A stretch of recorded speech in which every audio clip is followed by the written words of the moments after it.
بسم الله الرحمن الرحيم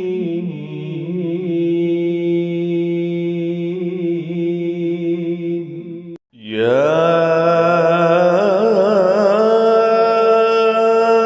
أيها الذين آمنوا لا تلهكم أموالكم ولا أولادكم عن ذكر الله ومن يفعل ذلك